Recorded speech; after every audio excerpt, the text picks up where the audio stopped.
우리 구주 예수 그리스도의 강림의 은혜가 우리 모두에게 넘치기를 축원합니다. 아멘. 베드로후서는 사도 베드로가 네로에 의해 핍박을 받고 이제 사형을 앞둔 그 시점에 기록된 것으로 보입니다. 거의 대부분의 서신은 교회가 가진 어떤 문제에 대해서 이렇게 지적하는 내용이 다뤄지고 있죠. 근데 베드로는 이제 신의 성품에 참여한 모든 신자들의 삶을 건축의 비유를 들면서 이제 설명하면서 그 문제를 우리에게 넌지시 알려주고 있는데요. 거기에 문제의 힌트가 또한 있습니다. 우리 1장 5절에 보면 그러므로 너희가 더욱 힘써 너희 믿음의 덕의 지식의 절제의 인내를, 인내의 경건의 형제의 우애를, 그리고 형제의 우애에 사랑을 더하라 라고 이렇게 말하고 있습니다.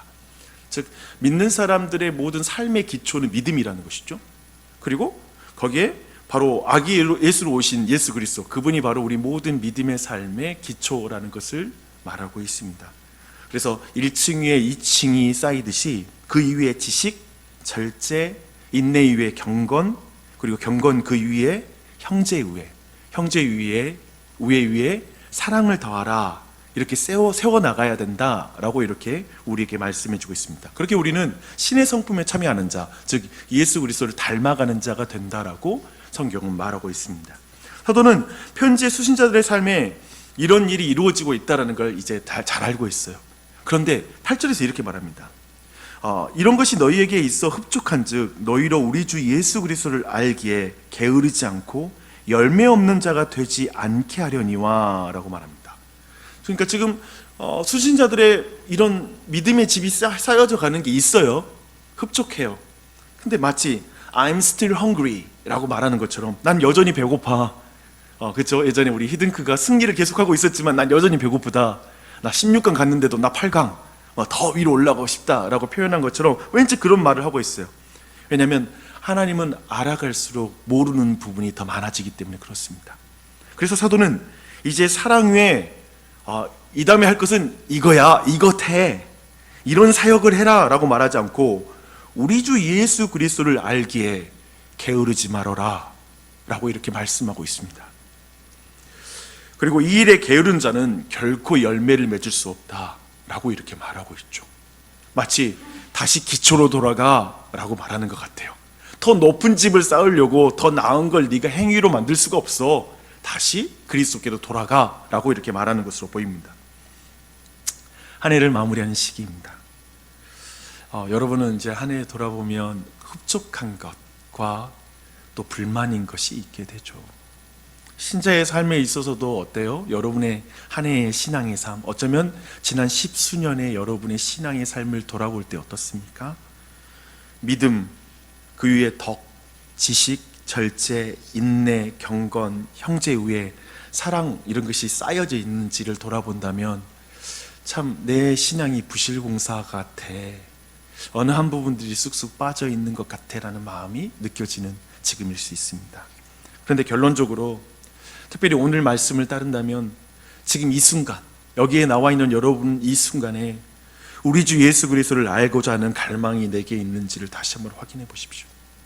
내 안에 예수를 알아가는 일에 어느 순간 게을러 있지 않은가 라는 걸 돌아보는 것이죠. 그냥 이 아침에 기도에 나오는 거, 이것을 의미하는 게 아닙니다. 진짜 내 삶으로 그리스도를 알아가는 데 게으른 거, 이것을 돌아보자는 것입니다. 그리고 어쩌면 이제 남은 시간, 이 한 주 동안에도 이 아침 기도가 얼마나 귀합니까? 그리고 이 한 주에도, 이 남은 한 해의 기간에도 다시 한번 예수님을 더 알고 싶습니다. 그러려고 오늘 나를 부르셨네요. 이 아침에 부르셔서 이 말씀을 듣게 하시네요 라는 사실을 믿고 다시 한번 새롭게 그리스도를 알아가는 일에 우리가 더욱더 헌신하는 이 남은 기간이 되기를 축원합니다. 왜냐하면 신자의 삶에서 이 부분이, 이 기초가 가장 중요하기 때문에 그렇습니다. 그리고 이제 베드로후서의 수신자들 안에 분명히 이 부분에서 문제가 생긴 거예요. 지금 신앙에 문제가 생겼습니다. 사도는 이 서신을 통해서 뭔가 새로운 어떤 진리, 새로운 지식을 우리에게 전하려고 하지 않습니다. 잘 보면 우리의 신앙의 삶을 보면 10수년 지나가고 신앙생활 되면 어디 새로운 가르침이 없나, 그런 식으로 해서 거기 목사님이 정말 말씀을 신박하게 새로운 관점으로 전해, 막 이런 게 사실 우리에게 관심이 될 수 있어요. 사도 바울에게는 그런 데 별로 관심이 없습니다. 사도가 하려고 하는 것은 뭐냐면 알고 있는 진리를 다시 생각하게 하는 거예요. 12절 보십시오. 그러므로 너희가 이것을 알고 이미 있는 진리에 서 있으나 내가 항상 너희에게 생각나게 하려 하노라. 내가 이 장막에 있을 동안에 너희를 일깨워 생각나게 함이 옳은 줄로 여기노니 라고 말해요. 그리고 15절, 내가 힘써 너희로 하여금 내가 떠난 후에라도 어느 때나 이런 것을 생각나게 하려 하노라 라고 계속 사도는 이제 정말 생각해 보세요. 이 노사도 이제 곧 죽음을 앞두는, 우리는 베드로 사도가 십자가의 거꾸로 엎드림을 당하여서 순교를 했다고 믿는데 자신의 죽음이 임박한 걸 느끼면서 계속 그가 우리에게 생각나게 하고자 하는 것은 예수 그리스도입니다. 복음입니다. 그걸 주목할 필요가 있어요. 그 진리가 무엇인지. 그리고 그것을 보기 전에 우리는 이제 이 편지를 받고 있는 수신자들이 지금 그렇다면 이 진리가 아니라, 이 예수 그리스도가 아니라 어떤 다른 진리에 빠져 있는지를 잠깐 우리가 한번 짚어볼 필요가 있을 것 같아요. 사실 이 안에서 여러분들의 신앙의 현 주소, 지금의 위치가 여러분 안에 점검될 수가 있습니다. 그것은 3장 3절부터 9절이 잘 나와 있습니다. 이렇게 말합니다. 먼저 이것을 알지니 말세에 조롱하는 자들이 와서 자기의 정욕을 따라 행하며 조롱하여 이르되 주께서 강림하신다는 약속이 어디 있느냐. 조상들이 잔으로부터 만물이 처음 창조될 때와 같이 그냥 있다 하니 이는 하늘이 옛적부터 있는 것과 땅이 물에서 나와 물로 성립된 것도 하나님의 말씀으로 된 것을 그들이 일부러 잊으려 함이로다 라고 말합니다. 그리고 9절에서 말하는 것처럼 주의 약속은 더디다고 사람들은 생각하죠. 이런 배경 속에서 잘 생각해보면 성경 안에서, 이제 교회 안에서 버젓이 성경적인 진리가 아닌 다른 진리들이 사람들 앞에 힘을 얻어요. 이 말은 다르게 말하면 교회 안에 있는 우리에게도 이제 다른 신화들이 많이 들립니다. 이제 거짓 가르침은 도덕적인 해이를 낳죠. 그리고 진리를 붕괴시킵니다. 2장 2절부터는 그 결과가 나오는데요, 사람들이 호색해요.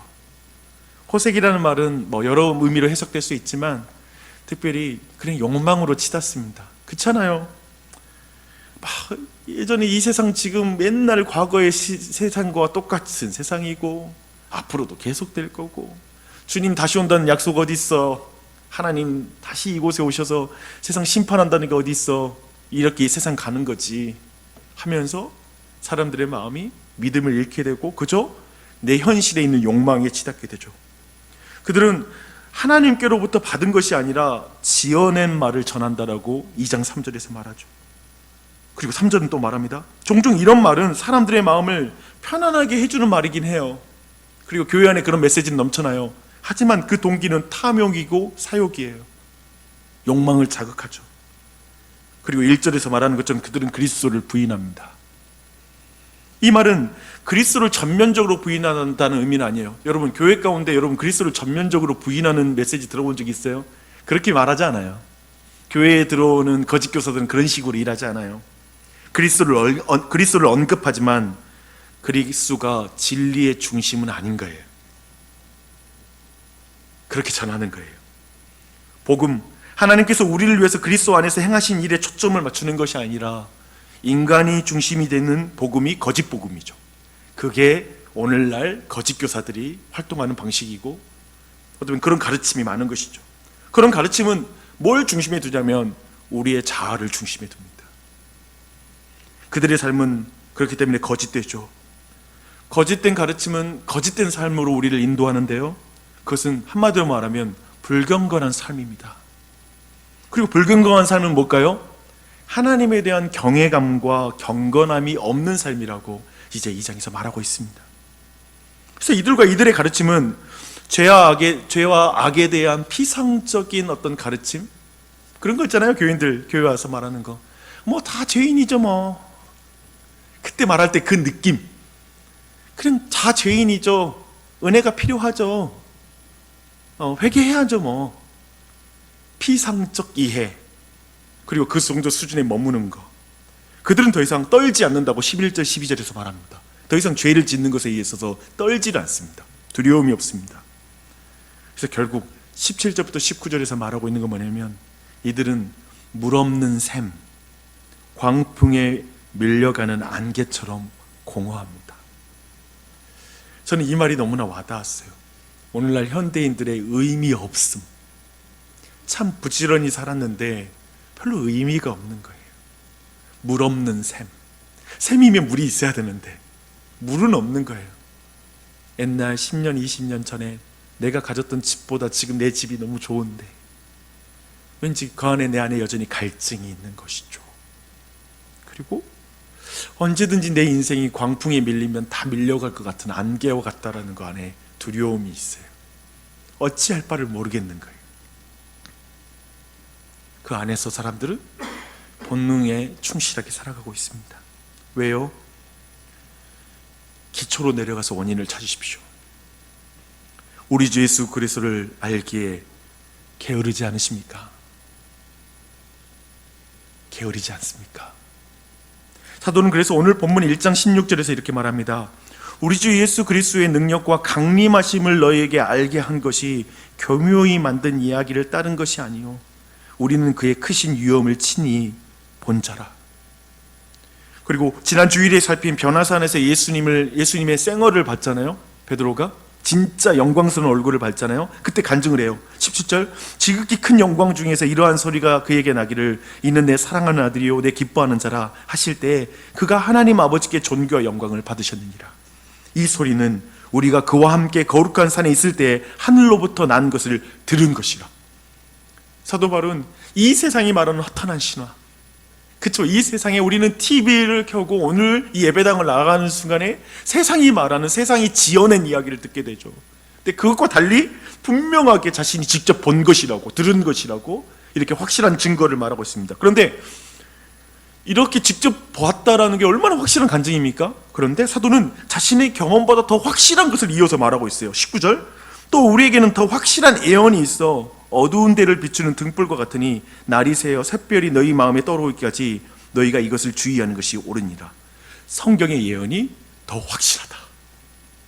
이걸 주목하라라고 우리에게 말하고 있어요. 이걸 그렇게 우리에게 생각나게 해주고 하고 싶은 거예요. 사도 바울이 성경을 주목하라, 성경을 주목하라, 성경의 예언을 주목하라 라고 말씀하고 있습니다. 그래야 우리가 예수님을 알 수 있다고 말합니다. 예수님에 대해서 게으르지 않는다라는 말은 뭐냐면 성경에 대해서 게으르지 않는 거죠. 지금 내가 성경에 대해서 게을러 있다면, 그것을 읽고 지키고 묵상하는 것에 게을러 있다면 지금 나는 예수 그리스도를 알아가는 것에 게으른 것이죠. 돌아봐야 돼요. 그런데 많은 이들에게 있는 안타까운 태도를, 그런 의미에서 사도 바울은 20절에서 21절에서 이렇게 지적하고 있습니다. 먼저 알 것은 성경의 예언은 사사로이 풀 것이 아니니 예언은 언제든지 사람의 뜻으로 낸 것이 아니요 오직 성령의 감동하심을 받은 사람들이 하나님께 받아 말한 것입니다. 그러니까 아까 말한 것처럼 지금 사실은 세상의 이야기 속에서 사람들은 자기 중심적으로 변했잖아요. 그리고 자기 욕망에 충실한 방식으로 지금 교회에 있는 많은 지금 베드로 후서의 수신자들이 바뀌어버렸잖아요. 그래서 그들이 성경을 대하는 방식은 뭐냐면 사사로이예요. 사사롭다는 건 뭐냐면 마치 자기 개인적으로 성경을 풀어내는 거예요. 그래서 오늘날 연말이면은 성경 구절을 뽑기 하는 식으로, 그리고 그날 마지막에 기도하면서 새해 주신 말씀 한번 주세요 하고 성경책을, 예전에 저도 그런 적이 있어요. 딱 펼쳐보는 거죠. 딱 펼쳐서 딱 내게 와닿는 거. 그 말은 무엇입니까? 그냥 내 자신에게 이 순간 감동되는 것 중심으로 성경을 보겠다라는 것이죠. 완전히 사사로이 성경을 푼다라는 것이죠.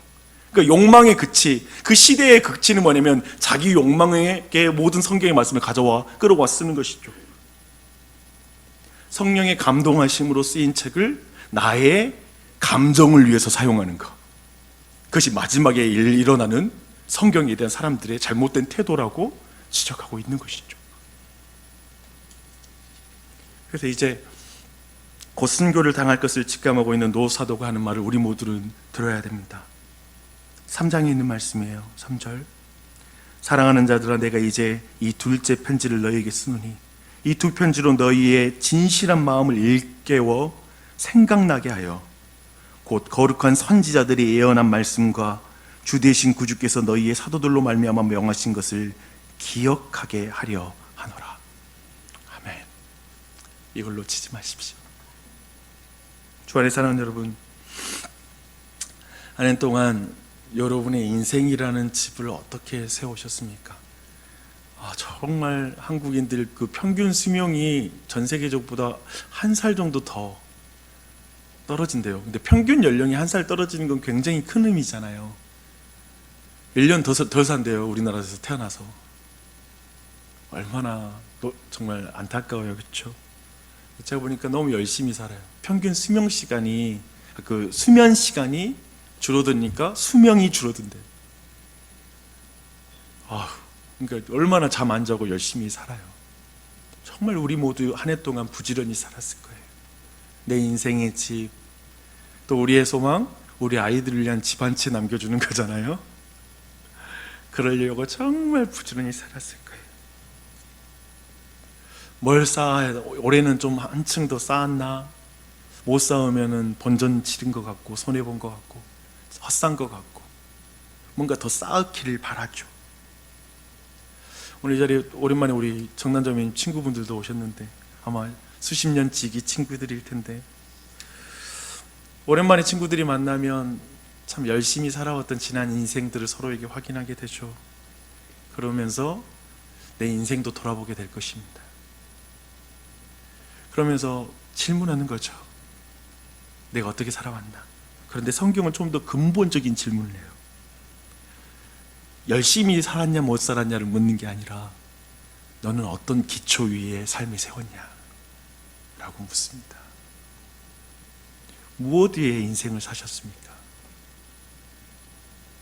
우리의 신앙의 삶이, 그 건물이 혹시 부실공사라고 느껴지는 분 여기 계십니까? 믿음 위에 덕을, 그리고 지식과 절제, 인내하지 못했네, 경건하지 못했네, 형제의회, 그리고 그 사랑인데 내가 정작 사랑하는 삶을 살지 못했네, 나만 사랑했네 라고 돌아볼 수 있을 것입니다. 또한 어느 순간 예수 그리스도라는 그분의 이야기, 예수 그리스도를 알아가는 일에 힘쓰는 삶을 멈춰버리고 세상의 수많은 신화, 주식에 대한 소식들, 돈의 흐름에 대한 소식들, 허탄한 신화, 사람들이 만든 그 이야기 속에 푹 빠져서 내가 어느 순간 욕망에 충실한 삶을 살아왔구나 라고 스스로를 돌아볼 수가 있을 것 같습니다. 저는 사랑하는 여러분, 그런 우리 모두가 지금 이 지점에서 돌아가야 될 건 선지자들이 예언한 말씀입니다. 선지자들이 예언한 대로 왕이 나셨으면 보십시오. 오늘 베드로후서를 말하죠. 그분의 약속이 너무 오래돼서 안 이루어지는 게 아니라 주님께는 첫날이 하루 같아요. 하루 같아요. 참으로 말씀대로 이루어질 것입니다. 그래서 이 아침에 우리가 이러한 사실을 놓고 같이 좀 이 진리를 놓고 우리 자신을 돌아보며 좀 기도하는 시간을 좀 가졌으면 좋겠어요. 3가지 정도 오늘 특별히 같이 좀 기도하고 나아가는 이 아침 기도가 됐으면 좋겠습니다. 먼저는 성경에 대한 자신 한번, 여러분의 인생을 한번 한 해를 돌아보면서 내가 어떤 기초 위에 삶을 세웠나라는 사실 한번 돌아보셨으면 좋겠어요.